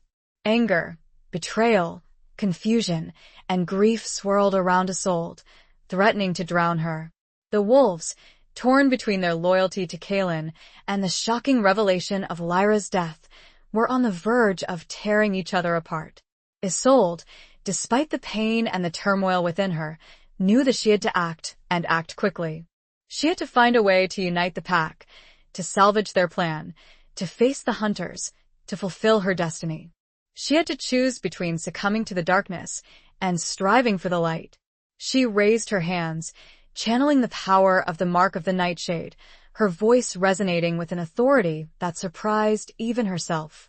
"Enough," she cried, her voice cutting through the chaos, silencing the growls, stilling the restless movements of the wolves. "We will not destroy ourselves. We will not let the hunters win." She looked at Kaelin, her eyes filled with a mixture of sorrow and determination. "I don't understand," she said, her voice trembling. "I don't know if I can forgive you, but I know that we have a greater enemy to face." She turned to Lyra, the young wolf who bore the name of Kaelin's lost mate, her eyes filled with compassion and understanding. "I know your pain," she said. "I feel your grief. But we cannot let it consume us. We must be strong. We must be united. She addressed the rest of the pack, her voice ringing with conviction. We are Lycos, she said.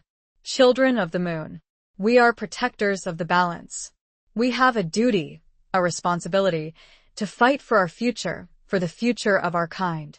She spoke of the ancient pact, of the knowledge she had gained from the library, of the plan to defeat the hunters, of the need for unity, for trust, for courage.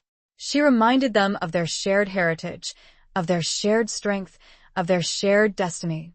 Her words, imbued with the power of the mark of the nightshade, seemed to calm the restless wolves, to soothe their anger, to rekindle their hope. They looked at her, at this woman who had come from the outside world, who had embraced their ways, who had fought alongside them, who had shown them a path forward. Lyra, her initial rage tempered by Isolde's words, by her unwavering commitment to their cause, stepped forward, her eyes filled with a newfound respect. What do we do? She asked, her voice hesitant but firm. Isolde looked at Kaelin, her gaze questioning, challenging. He met her eyes, his expression a mixture of shame, regret, and hope. He knew that he had betrayed her trust, that he had shattered the foundation of their relationship. But he also knew that he loved her, that he needed her, that she was the key to their survival. He nodded, a silent acknowledgement of her leadership, a silent plea for forgiveness, a silent promise to do whatever it took to earn back her trust.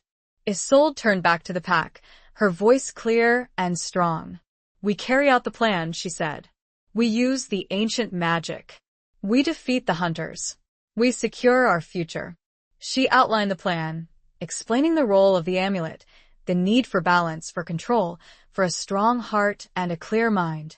She spoke of the risks, the dangers, the potential sacrifices. But she also spoke of the rewards, the possibility of a future where Lycos and humans could coexist in peace. The wolves, inspired by her words, by her courage, by her unwavering belief in their ability to overcome the challenges ahead, held their agreement, their voices blending together in a unified chorus, a declaration of their renewed commitment, a promise of their loyalty. But the choice Isolde faced was not just about the pack, or the hunters, or the ancient magic. It was also about Kaelin, about their relationship, about the love that had blossomed between them, a love that was now tainted by betrayal, by doubt, by the shadow of the past. Could she forgive him? Could she trust him again? Could she continue to fight alongside him, to love him, despite the pain he had caused her? It was a choice between two worlds, between the human world she had always known and the Lycos world she had come to embrace, between the past that haunted them and the future they were fighting for. It was a choice that would determine not only their fate, but the fate of their entire kind. She looked at him, her gaze softening. She could not yet fully forgive. She had to. She would. But not yet. For now, all that mattered was their shared purpose. Chapter 17. The Taste of Betrayal. The ritual began under the pale light of the waning moon, the air thick with anticipation and the weight of ancient magic. Isolde, standing in the center of the circular plaza, held the wolf's head amulet, its silver surface gleaming, its golden eyes pulsing with an otherworldly light. She closed her eyes, focusing her mind, channeling the power of the mark of the nightshade, drawing upon the ancient knowledge she had gained from the library, from the voice of Lyra, from the whispers of her ancestors. The wolves, surrounding the plaza, howled in unison, their voices blending together in a harmonious chorus, a symphony of primal energy that resonated with the earth and the moon. Kaelin, standing beside Isolde, watched her with a mixture of awe and apprehension, his golden eyes reflecting the flickering light of the amulet. He knew the risks, the dangers of the wild magic, the potential for it to consume, to corrupt. He had seen it happen before with Lyra. He feared for Isolde, for her safety, for her soul. As Isolde began to chant the ancient words, the air around them crackled with energy, the ground beneath their feet trembled, the very stones of the ruins seemed to vibrate with power. The amulet in her hand glowed brighter, its golden eyes burning with an intense light. She felt the magic coursing through her veins, a powerful, intoxicating force that threatened to overwhelm her. She struggled to maintain control, to focus her mind, to direct the energy, to achieve the balance that Lyra's voice had warned her about.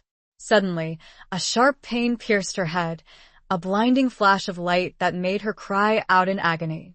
She saw images, distorted and fragmented, visions of the past, of the present, of a possible future. She saw Lyra, cornered, not by a shadowy figure, but by Calin himself, his eyes filled with a wild, uncontrollable rage, his hand wielding the silver dagger.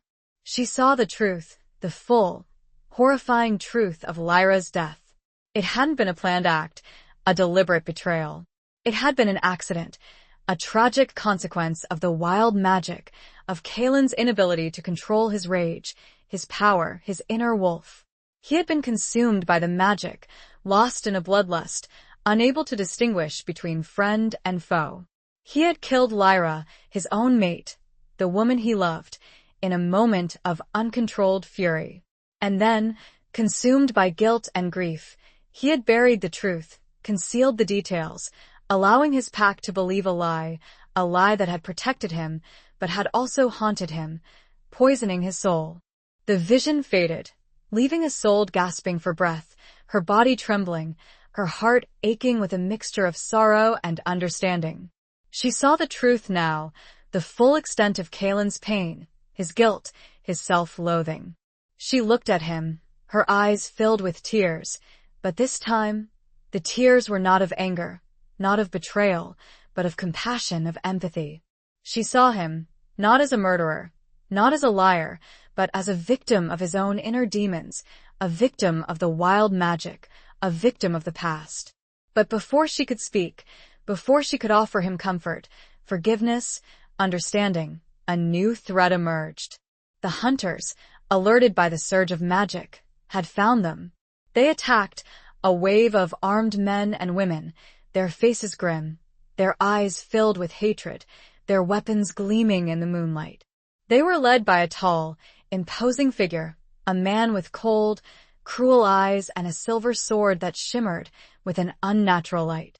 He was the leader of the hunters, the one who had orchestrated the attacks, the one who had dedicated his life to eradicating the Lycos.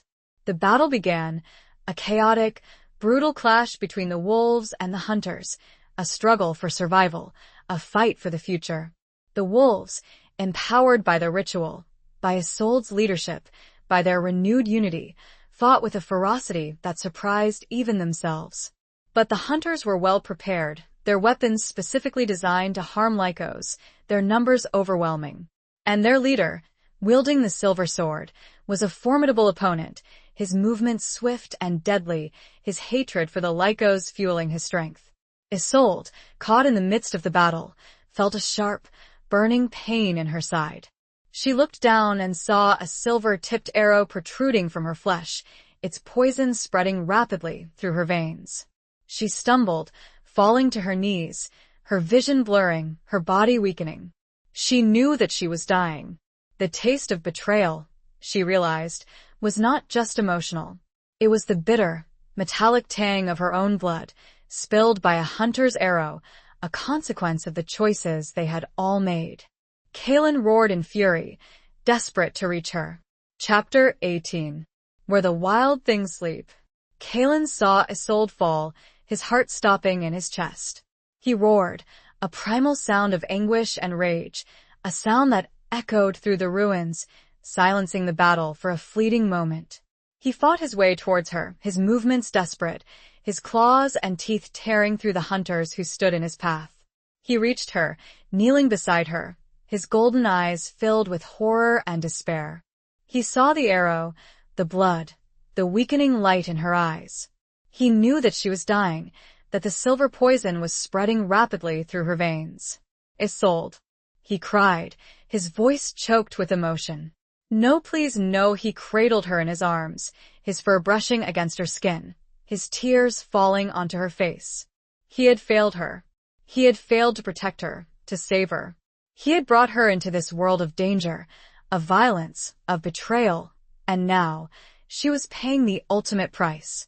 Isolde, her vision blurring, her body weakening, reached out and touched his face, her fingers tracing the lines of his pain, his grief, his self-loathing. "Kaelin," she whispered, her voice barely audible. "It's not your fault." She saw the truth in his eyes, the depth of his love, the sincerity of his regret. She understood now, the full extent of his burden, the pain he had carried for so long, the sacrifices he had made. "The amulet," she gasped, her voice weakening. "Use it, save the others." She was urging him to use the wolf's head amulet, to harness the wild magic, to defeat the hunters, to save his pack, to secure their future. She was asking him to do what he had failed to do before, to control the power, to overcome his inner demons, to become the leader he was meant to be. Kaelin hesitated, his fear warring with his love for Isolde, with his duty to his pack. He remembered Lyra, his mate, the woman he had killed in a moment of uncontrolled rage. He couldn't risk that happening again. He couldn't risk losing control, hurting anyone else. But Isolde's eyes, filled with a fading light, with a plea for him to be strong, to be brave, to be the leader they needed, gave him the courage he needed. He took the amulet from her, his hand trembling, his heart pounding in his chest.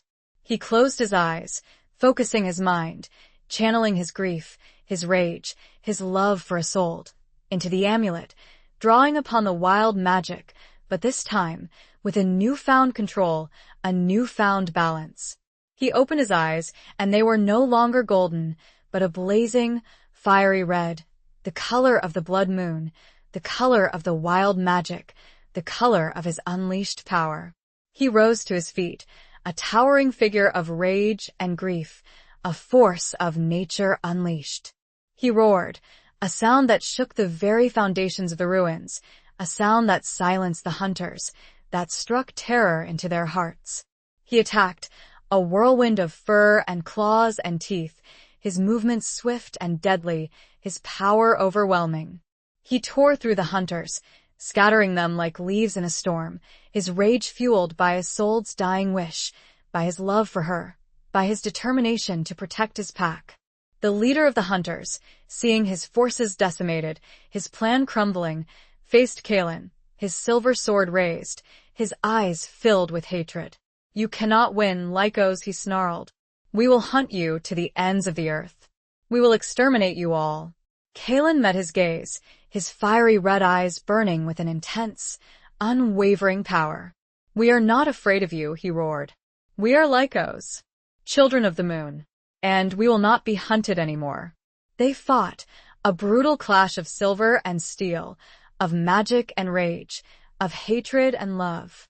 Kaelin, empowered by the amulet, by the wild magic, by Isolde's sacrifice, proved to be the stronger opponent. He disarmed the hunter leader, his claws tearing at his flesh, his teeth sinking into his throat. He killed him, ending the reign of terror, ending the centuries-long persecution, securing a future for his pack. But the victory was hollow, bittersweet. He had won the battle, but he had lost the one he loved.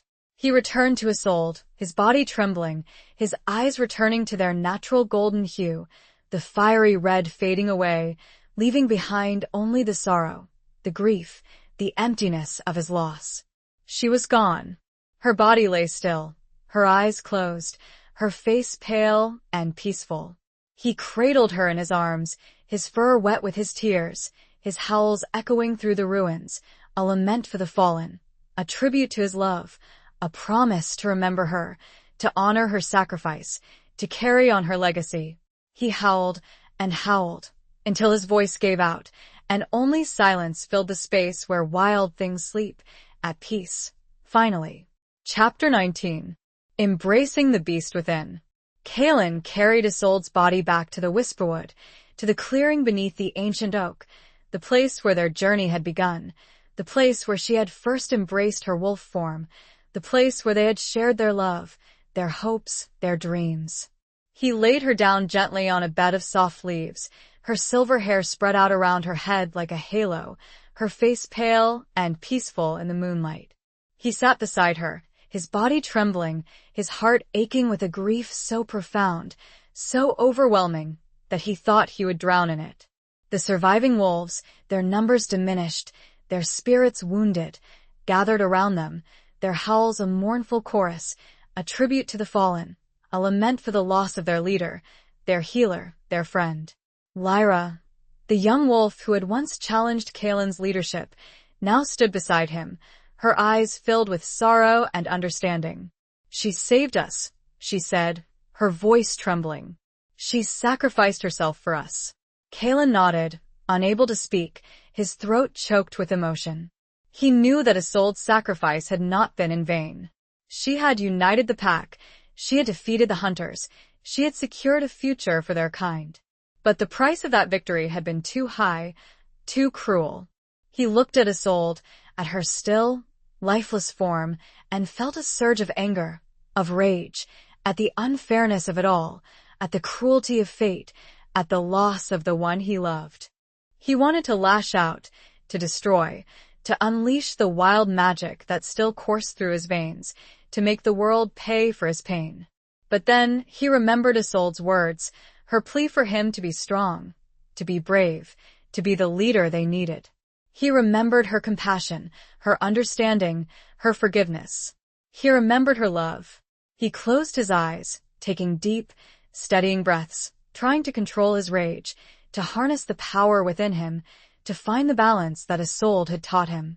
He reached out and gently touched her face, his fingers tracing the lines of her smile, the curve of her cheek, the smoothness of her skin. He felt a faint spark, a flicker of warmth, a subtle energy that emanated from her body. It was the mark of the nightshade, still pulsing with a faint, ethereal light, a reminder of her power, her heritage, her connection to the ancient magic. He realized, with a jolt of understanding, that she was not truly gone. Her spirit, her essence, her love, still lingered, woven into the fabric of the whisperwood, into the heart of the ancient oak, into the soul of the Lycos. He opened his eyes, and they were no longer filled with grief, with despair, but with a newfound determination, a newfound purpose. He would honor her sacrifice, he would carry on her legacy, he would lead his pack to a better future, a future where Lycos and humans could coexist in peace, a future where the wild things could sleep without fear. He rose to his feet, a towering figure of strength and resolve, his golden eyes reflecting the light of the moon, a light that was now tinged with a hint of silver, a reminder of Isolde's love, her sacrifice, her enduring spirit. He addressed the wolves, his voice strong and clear, resonating with the power of his leadership, with the wisdom he had gained, with the love that still burned within him. "We will mourn," he said. "We will remember. But we will not despair. We will not give up. We will honor Isolde's sacrifice by building a better future, a future where our kind can live in peace, in harmony with the earth and the moon." He spoke of the challenges ahead, of the need for unity, for trust, for courage. He spoke of the need to embrace the beast within, to control the wild magic, to use their power wisely, to protect the balance. He looked at Lyra, his gaze softening, his voice filled with gratitude. "You will help me lead," he said. "You will be my voice of reason, my conscience, my guide." Lyra, humbled by his trust, by his recognition of her strength, her loyalty, nodded her agreement, her eyes filled with a newfound respect, a newfound understanding. The wolves, inspired by Kaelin's words, by his unwavering resolve, held their support, their voices blending together in a unified chorus, a declaration of their commitment, a promise of their loyalty, a tribute to Isolde's legacy. Kaelin, standing beneath the ancient oak, surrounded by his pack, felt a sense of peace, a sense of purpose, a sense of hope. He knew that the road ahead would be difficult, that there would be more challenges, more sacrifices. But he also knew that he was not alone. He had his pack, he had Lyra, and he had the memory of Isolde, her love, her spirit, guiding him, inspiring him, empowering him. He looked up. Her light, he knew, shone from a place he could not yet go. But someday, he would find his way to be with her again. He had to. Chapter 20. The final confrontation of hearts. Years passed, marked by the changing seasons, the waxing and waning of the moon, the slow, steady healing of the Whisperwood and its inhabitants. Kaelin, guided by Isolde's memory and Lyra's counsel, led his pack with wisdom and compassion, forging a new era of peace and prosperity for the Lycos. The hunters were gone, their organization shattered, their leadership decimated. The threat of persecution had diminished, replaced by a fragile truce, a cautious understanding between the Lycos and the humans who lived on the fringes of the Whisperwood. Kaelin, true to his promise, had honored Isolde's sacrifice by building a better future, a future where Lycos and humans could coexist, where the wild things could sleep without fear. He had established a council comprised of both Lycos and humans to mediate disputes, to foster understanding, to maintain the balance between the two worlds.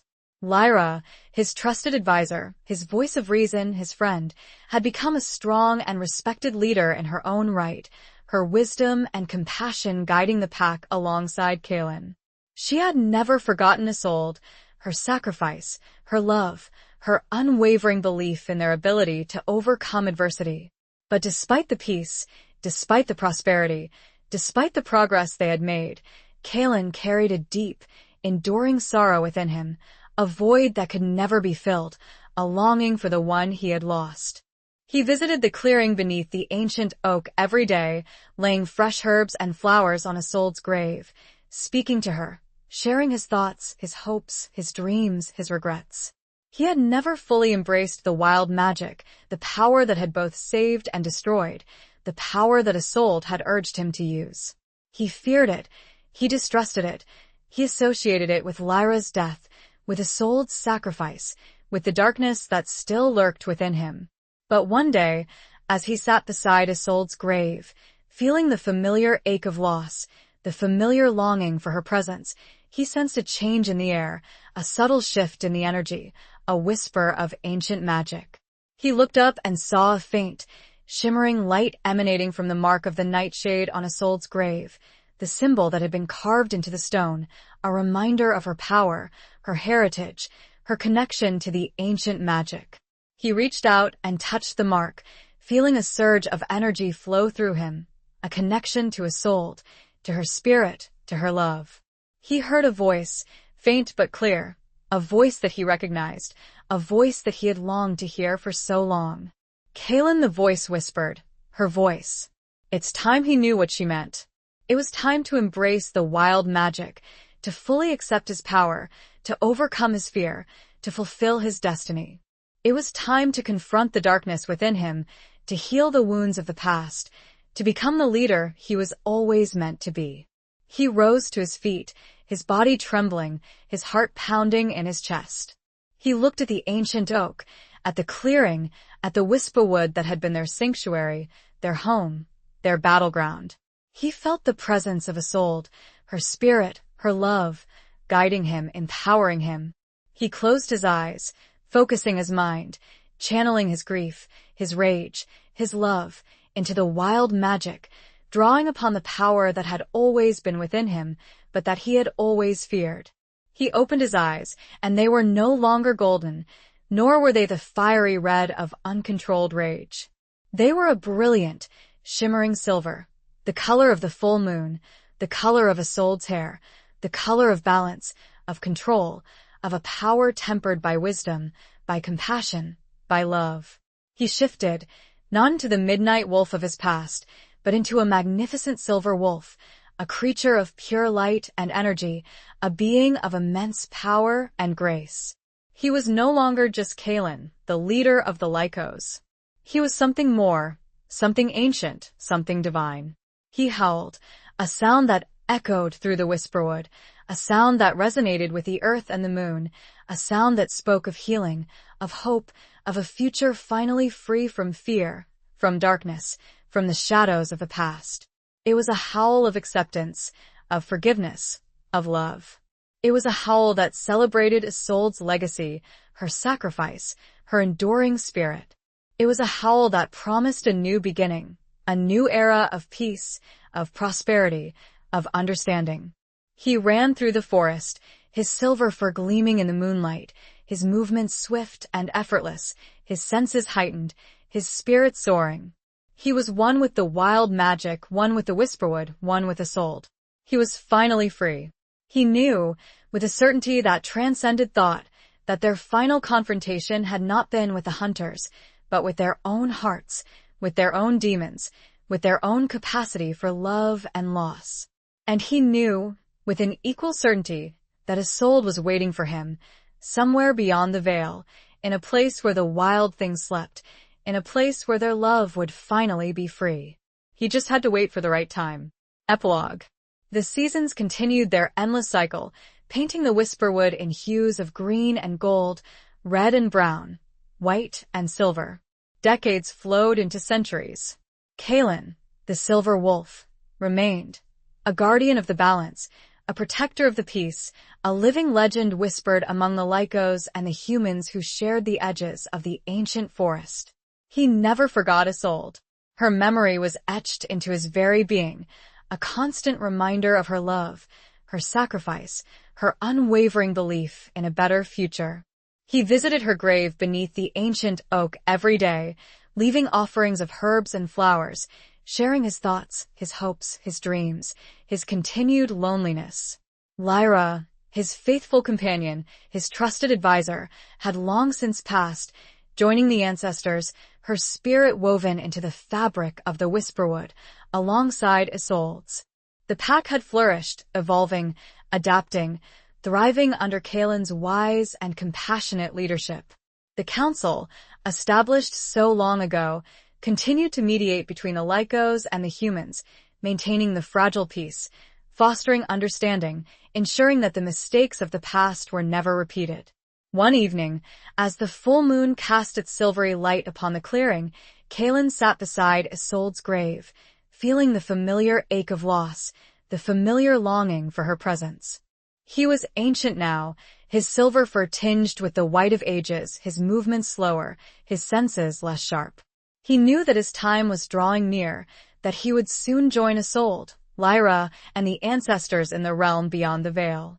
He looked up at the moon, at the stars, at the vast expanse of the night sky, and felt a sense of peace, a sense of acceptance, a sense of anticipation. He had lived a long and full life. He had fulfilled his destiny. He had honored Isolde's sacrifice. He had built a better world. He closed his eyes, taking a deep, final breath, feeling the wild magic, the essence of his being, slowly fading, returning to the earth, to the moon, to the source of all life. He felt a presence beside him, a familiar warmth, a subtle scent of lavender and chamomile, a gentle touch on his fur. He opened his eyes and saw her. Isolde. She stood before him, bathed in the moonlight, her silver hair shimmering, her golden eyes shining with love, her smile as radiant as the day they had first met. She was no longer a ghost, a memory, a whisper in the wind. She was real, solid, tangible. Kaelin, she said, her voice a melody that soothed his ancient soul. It's time.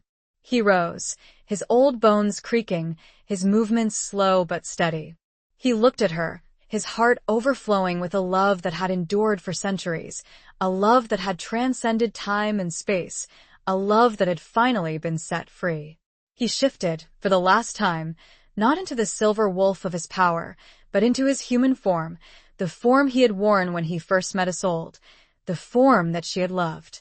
He was no longer young, no longer strong, but he was whole, he was healed, he was ready. He reached out and took her hand, his fingers intertwining with hers, their touch sending a jolt of warmth, of recognition, of completion, through his being. I've waited so long, he said, his voice a whisper, filled with emotion. And I, for you, she replied, her eyes shining with tears of joy. Hand in hand, they walked towards the ancient oak, towards the heart of the whisperwood, towards the veil that separated the world of the living from the realm of the ancestors. As they walked, the forest around them seemed to come alive, the trees whispering their blessings, the wind carrying their songs, the moon and stars shining their approval. They were surrounded by the spirits of the Lycos, of the humans, of all those who had come before, welcoming them home. They reached the veil, a shimmering curtain of light that separated the two worlds. They paused, looking back at the Whisperwood, at the clearing, at the life they had shared, at the legacy they had created. Then, with a shared smile, a shared understanding, a shared love that knew no bounds, they stepped through the veil, together, at last, forever. The clearing was silent again, save for the rustling of leaves. The moon shone down, and somewhere, beyond sight, two souls finally found their rest.